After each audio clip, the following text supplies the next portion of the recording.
Este és Pedro, i així és com ensenya que ajudar el planeta està a les nostres mans.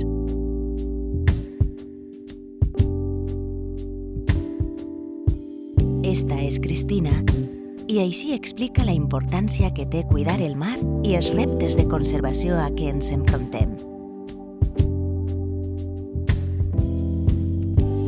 Esta és Alicia, i així és com ensenya la importància que tenen els oceans.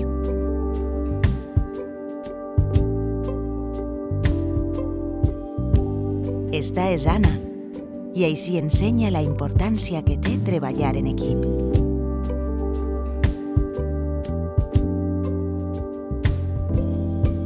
Esta és Judit, i esta la seua manera d'ensenyar les amenaces que afecten els taurons.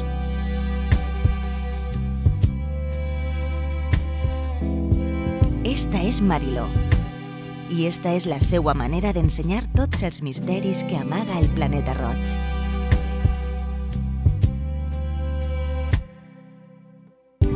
Esta és Desiree, i esta la manera que té d'ensenyar com podem ser part del canvi.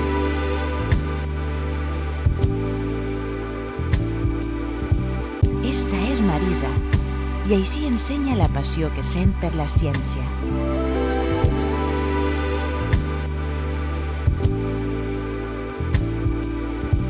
Esta és la nostra manera d'ensenyar, gràcies a tots els qui en formeu part. Vine a conèixer-nos. Dia Internacional de l'Educació i de l'Educació Ambiental.